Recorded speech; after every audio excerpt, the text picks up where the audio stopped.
사랑하는 성도 여러분, 오늘도 주님의 은혜 안에서 사무엘하 21장의 말씀을 가지고 함께 하나님의 은혜를 나누는 시간을 갖도록 하겠습니다. 오늘 하나님의 말씀에 등장하는 이야기는 어떠한 기브온 백성들에 대하여 사울 시대에 잘못 저질렀던 원한을 풀어줌으로써 나라의 기근과 여러 가지 어려움을 풀어내는 그런 과정을 오늘 성경이 다루고 있습니다. 오늘 하나님의 말씀을 통해서 백성을 위로하고 정의를 수립해주는 다윗의 치리하는 모습을 한번 좀 읽어보도록 하겠습니다. 사무엘하 21장 1절로 14절 말씀을 제가 봉독하겠어요. 다윗의 시대에 해를 거듭하여 3년 기근이 있으므로 다윗이 여호와 앞에 간구하매 여호와께서 이르시되 이는 사울과 피를 흘린 그의 집으로 말미암음이니 그가 기브온 사람을 죽였음이니라 하시니라. 기브온 사람은 이스라엘 족속이 아니요 그들은 아모리 사람 중에서 남은 자라. 이스라엘 족속들이 전에 그들에게 맹세하였거늘 사울이 이스라엘과 유다 족속을 위하여 열심히 있으므로 그들을 죽이고자 하였더라. 이에 왕이 기브온 사람을 불러 그들에게 물으니라. 다윗이 그들에게 묻되 내가 너희를 위하여 어떻게 하랴? 내가 어떻게 속죄하여야 너희가 여호와의 기업을 위하여 복을 빌겠느냐 하니 기브온 사람이 그에게 대답하되 사울과 그의 집과 우리 사이의 문제는 은금에 있지 아니하오며 이스라엘 가운데서 사람을 죽이는 문제도 우리에게 있지 아니함이니라 하니라. 왕이 이르되 너희가 말한 대로 시행하리라. 그들이 왕께 아뢰되 우리를 학살하였고 또 우리를 멸하여 이스라엘 영토 내에 머물지 못게 하려고 모해한 사람의 자손 7사람을 우리에게 내주소서. 여호와께서 택하신 사울의 고을 기브아에서 우리가 그들을 여호와 앞에서 목매어 달겠나이다 하니 왕이 이르되 내가 내주리라 하니라. 그러나 다윗과 사울의 아들 요나단 사이에 서로 여호와를 두고 맹세한 것이 있으므로 왕이 사울의 손자 요나단의 아들 무비보셋은 아끼고 왕이 이에 아야의 딸 리스바에게서 난 곧 사울의 두 아들 알모니와 무비보셋과 사울의 딸 메랍에게서 난 자 곧 무홀랏 사람 바르실레의 아들 아드리엘의 5 아들을 붙잡아 그들을 기브온 사람의 손에 넘기니 기브온 사람이 그들을 산 위에서 여호와 앞에 목매어 달매 그들 7사람이 동시에 죽으니 죽은 때에는 곡식 베는 첫날 곧 보리를 베기 시작하는 때더라. 아야의 딸 리스바가 굵은 베옷을 가져다가 자기를 위하여 바위 위에 펴고 곡식 베기 시작할 때부터 하늘에서 비가 시체에 쏟아지기까지 그 시체에 낮에는 공중의 새가 앉지 못하게 하고 밤에는 들짐승이 범하지 못하게 한지라. 이에 아야의 딸 사울의 저 리스바가 행한 일이 다윗에게 알려지매 다윗이 가서 사울의 뼈와 그의 아들의 요나단의 뼈를 길랏 야베스 사람에게서 가져가니 이는 전에 블레셋 사람들이 사울을 길보아에서 죽여 블레셋 사람들이 벳산 거리에 매단 것을 그들이 가만히 가져온 것이라. 다윗이 그곳에서 사울의 뼈와 그의 아들 요나단의 뼈를 가지고 올라오매 사람들이 그 달려 죽은 자들의 뼈를 거두어다가 사울과 그의 아들 요나단의 뼈와 함께 베냐민 땅 셀라에서 그의 아버지 기스의 묘에 장사하되 모두 왕의 명령을 따라 행하니라. 그 후에야 하나님이 그 땅을 위하여 기도를 들으시니라. 아멘. 우리가 잘 알듯이 기브온 사람들은 여호수아와 이스라엘 군대가 가나안 땅을 정복할 때에 그들이 마치 멀리서 평화의 조약을 맺으러 온 사신처럼 위장하고 찾아와서 화친을 하자고 했을 때에 여호수아가 하나님께 묻지도 않고 또 신중하게 대처하지 않고 그냥 그들의 말만 믿고 화친을 한 적이 있었잖아요. 그래서 그들을 죽일 수 없게 되고 말았잖아요.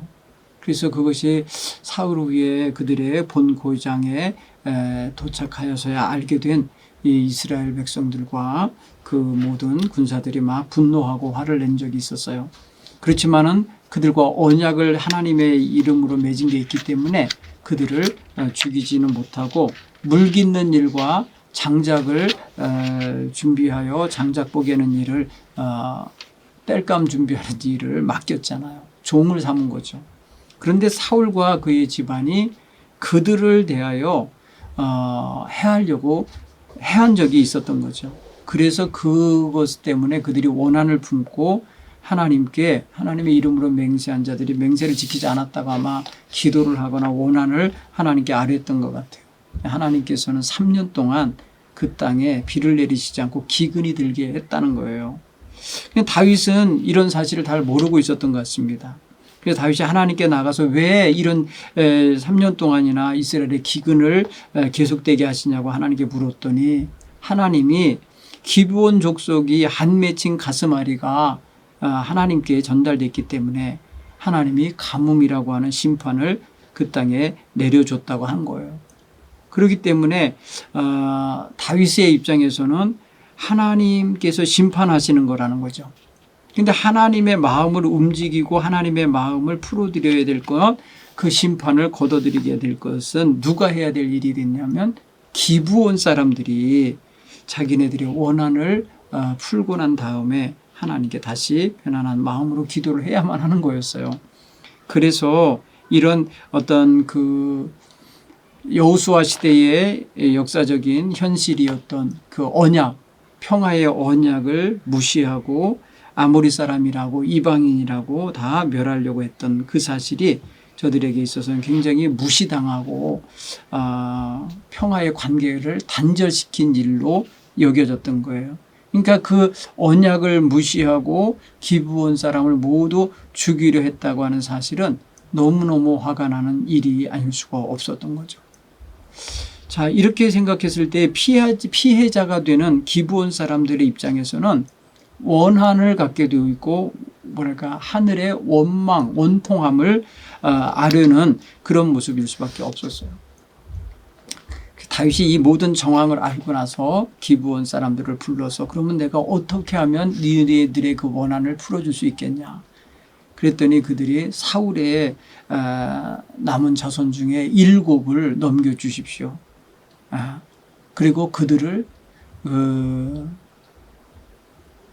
우리가 죽일 수 있도록 생명의 여탈권도 주십시오. 그거예요. 사람의 생명을 우리가 죽일 수는 없는데 왕이 그것도 허락해 달라고 말해요.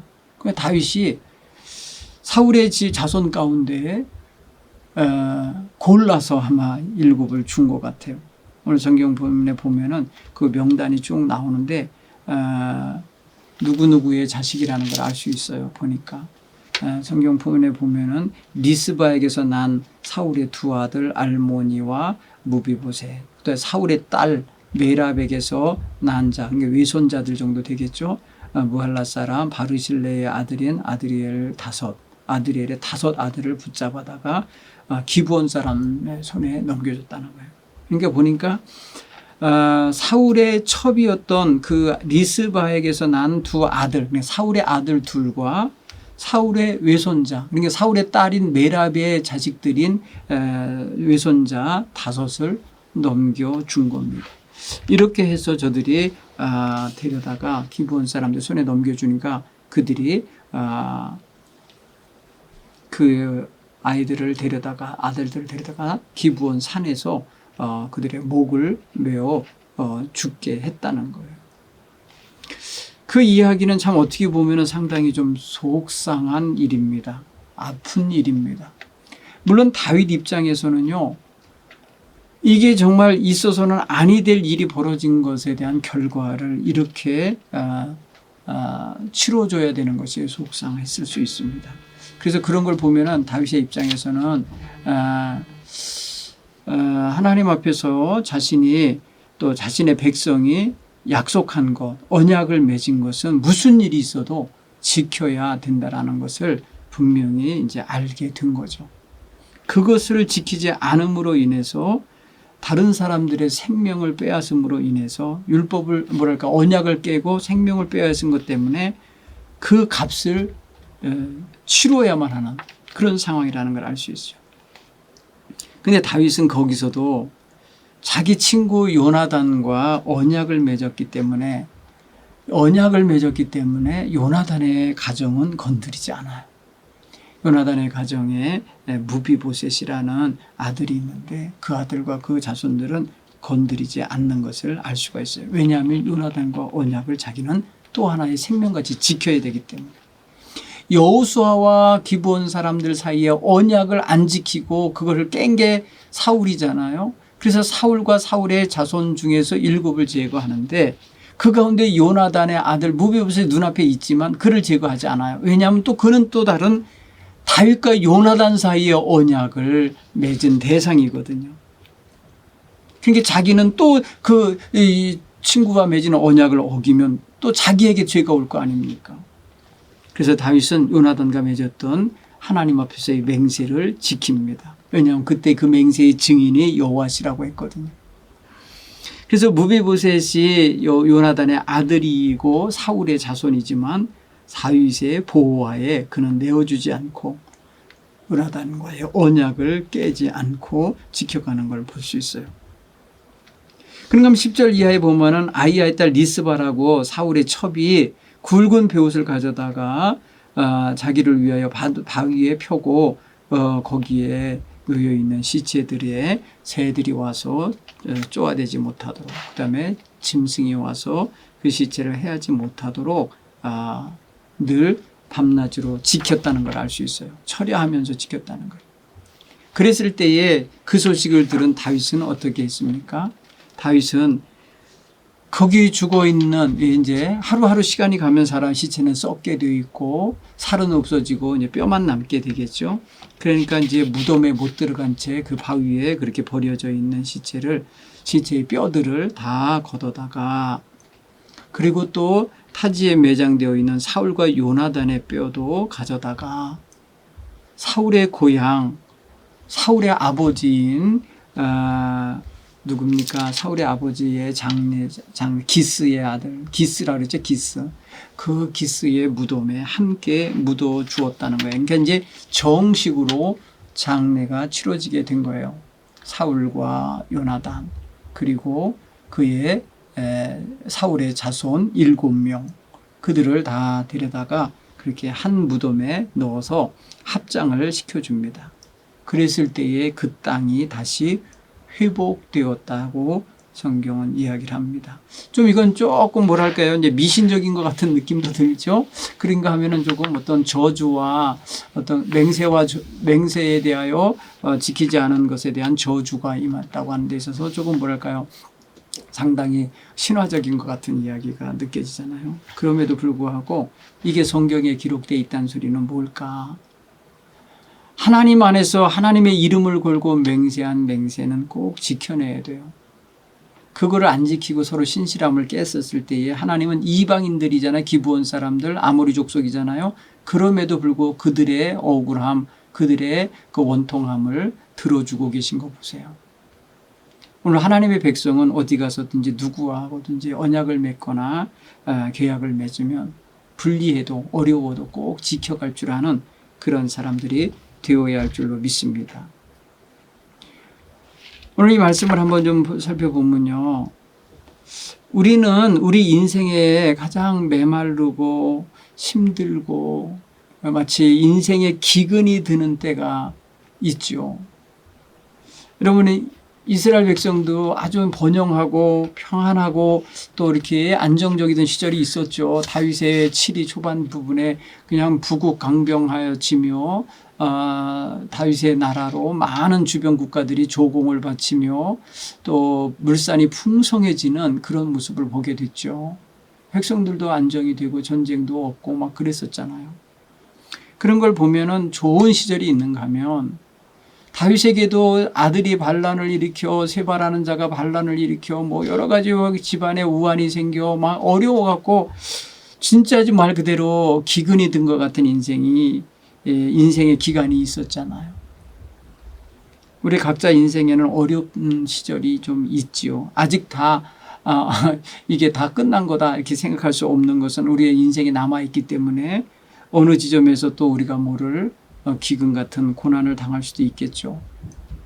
오늘날 많은 사람들이 어려운 것 가운데 하나가 뭐냐면 외로워하시는 노년, 경제적으로 궁핍하여지는 노년, 또 여러 가지 빚이나 아니면 또 사업에 어려움이 있어서 경제적으로 압박당하는 모습, 그런가 하면 생각하지도 못했던 신병, 병이 생겨서 큰 중병이 걸리는 사람도 있어요. 깨지고 부서지고 부러지고 하는 이런 사고도 있어요. 그런가 하면 사람과의 관계에 갈등이 있을 수 있어요. 부부 갈등도 있고 부모 자녀 간의 갈등도 있고 형제 자매 간의 갈등도 있고 친구 간의 갈등도 있고 함께 잘 지내던 이웃과의 갈등도 있어요. 그래서 때로는 다투기도 하고 때로는 싸우기도 하고 그러면 왕따 당하기도 하고 때로는 이간질 당하기도 하고 이럴 때 정말 광야를 갖는 것 같을 거예요. 각자 우리가 기근의 모양은 다르고 내용은 다르고 정도는 다 다를 수 있지만 분명한 것은 우리가 극복해야만 한다는 거예요. 그 광야의 길을 광야 같은 그 시절을 잘 이겨내 가야 된다라는 사실은 분명한 거죠. 어떻게 극복할까? 여러분 이게 굉장히 문제인 것입니다. 우리 사랑하는 성도 여러분, 우리가 지금 삭막한 기근과 어려움의 기간에 있다면 다시 한번 돌아보면서 무엇이 내 인생의 힘이 되고 진정으로 내가 무엇을 어떻게 해야 될지를 판단하고 거기서 지혜와 명철과 또 용기를 얻을 수 있어야 될 줄 믿습니다. 각자 무엇으로 지금 힘들어하고 어려워하시는지, 무엇은 어떤 기근과 어떤 흉년의 때를 지나가는지 살펴보시기를 바랍니다. 또 하나님은 오래전에 기브온 사람들의 원한을 들으셨어요. 그래서 그것을 풀어주고 싶으신 것 같아요. 그래서 그것에 그들의 원한의 마음, 기도를 들으시고 이스라엘 백성에게 그들 스스로는 까닭을 모르는 3년 기근이라는 게 들게 하신 거예요. 왜 까닭을 모를까? 사울의 집안이 행한 일이기 때문에 온 이스라엘이 다 알지는 못했을 거예요. 다윗도 몰랐으니까요. 그리고 생각해 보면은 하나님의 뜻을 실현하고 정의를 실현하고 하나님의 뜻대로 모든 것이 풀어지게 하시려고 하나님은 때로는 환난을 주시고 기근을 주신다는 걸 알 수 있어요. 그러니까 우리가 기근을 당하거나 환난을 당할 때에는 무조건 나쁜 거 아니다라는 거 생각해요. 시편 기자도 그래. 내가 고난당한 것이 내게 유익이었다고 표현했어요. 시편 119편에 보면은 71절에 보면은 고난당한 게 내게 유익이라. 왜냐하면 그 고난당하면서 내가 주의 율례를 깨달았나이다. 주님의 말씀을 깨달았고 주님의 뜻을 깨달았다는 뜻 아니겠어요? 오늘 우리가 그런 면에서 생각하면 우리 자신의 인생의 기근, 어려움, 힘들고 괴로울 때에 우리는 그것이 다 무익한 게 아니라 거기서 하나님의 뜻이 실현되고 하나님의 뜻이 다시 재정비되어서 이루어질 기반을 하나님이 만들고 계신 거다. 이렇게 생각하면 상당히 긍정적으로 고난을 받을 수가 있을 거예요. 고난을 극복해낼 수 있을 거예요. 어쨌든 간에 우리의 삶 속에 하나님의 공의와 하나님의 자비하심, 하나님의 뜻이 실현되는 현장이 되게 하는 것은 너무나 중요한 자세라 믿습니다. 우리는 무조건 매일매일 평탄한 길만 가고 싶은데 때로는 환난이 온다. 그러면 거기에는 분명한 뜻이 있다. 내가 무엇을 어떻게 실수했는지 아니면 죄악의 허물에 물들었는지 자기 자신의 행여라도 부족한 게 뭐가 있는지 돌아볼 수 있는 계기를 주시기 때문에 결코 나쁘지만은 않다는 걸 생각해 보시기 바랍니다. 그런가 하면 오늘 이 바위에 앉아서 베옷을 덮어놓고 시체를 관리하고 있는 이 리스바라는 여인처럼 얼마나 슬프고 괴롭겠어요. 살아있는 사람을 돌보는 것도 힘든데 죽은 사람 돌보면서 그 냄새나고 썩는 것 앞에서 지켜내려고 하는 이게 뭔 뜻일까요? 억울하기도 하지요. 자기들도. 생짜로 자식을 잃어버렸으니까.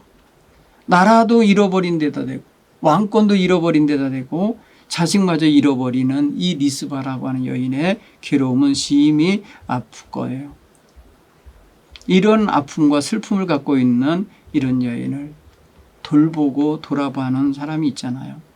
바로 다윗이 그를 생각하고 그의 모든 것들을 보고 그렇게 시체가 방치되지 않도록 정말 온전한 장례를 치르게 하는 것을 보면서 사실 그게 아마도 리스바에게는 위로가 되겠죠. 정말 이런 뭐 좋은 거 얻는 것도 아니죠. 사실은 좋은 건 아니고 그의 삶은 자식들과 함께 행복하게 사는 게 더 좋은 거지만은 이 슬픔의 현장 속에서 하나님이 그의 삶 속에 또 하나의 위로가 되도록 잃어버린 남편과 또 아들들을 함께 장례를 치르게 된 것은 그런 면에 있어서 그나마 고난 중에서도 다행이다 이렇게 여길 수가 있겠죠.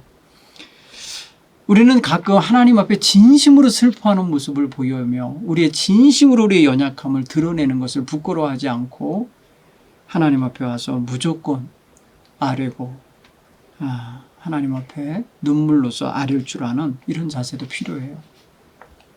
이 리스바라는 여인은 얼마나 무력하겠어요. 자기 힘으로 할 수 있는 게 아무것도 없는 거예요. 그 여인이 그 바위에 앉아서 시체들을 배울수로 덮어놓고 앉아서 뭐 했겠어요? 울죠. 울면서 하나님께 원통함을 그 슬픔을 아뢰지 않을까요? 나는 어떻게 삽니까? 하는 그런 어떤 자기 인생에 대한 전체를 놓고도 괴로워했겠죠. 우리는 하나님 앞에서 정말 힘이 없어요. 우리가 힘이 없는 자고 세상을 어떻게 우리가 주관할 수 없는 거 알아요. 그래서 때로는 눈물로밖에 하나님께 아뢰지 못할 때가 있어요. 우리가 그런 걸 생각해 볼 때에 하나님 앞에 우리 마음을 온전히 내어드리면서 하나님 내가 어떻게 해야 됩니까? 나의 이 연약함을 어찌하면 좋겠습니까? 하면서 하나님께 하소연하고 아뢰일 줄 아는 이런 자세가 우리에게도 있기를 간절히 바랍니다. 특별히 인생길 어떻게 보면 정말 매정하고 삭막하고 주변 사람들이 무관심하고 나에 대하여 전혀 뭐랄까요 도움의 손길도 안 주는 그런 세상에서 산다 생각하면 얼마나 힘들고 어렵습니까? 그런 걸 생각해 보면은 하나님밖에 우리의 도움이 없어요. 하나님만이 우리를 지켜주시고 회복시켜 주실 분이 없어요. 그런 면에서 우리가 하나님만 의지하는 거룩한 믿음의 자세를 온전히 갖추고 살아갈 수 있게 되기를 간절히 바랍니다. 오늘 하나님의 안에서 우리에게 향하신 하나님의 거룩한 뜻이 이루어지고 하나님의 공의와 자비하심이 우리의 못난 삶 속에서도 실현될 수 있도록 하나님께 온전히 다 내어 맡기고 드러내고 살아갈 수 있는 이런 성도들이 되기를 바랍니다. 감사합니다. 다음 주에 또다시 이어서 말씀을 나누도록 하겠습니다. 감사해요.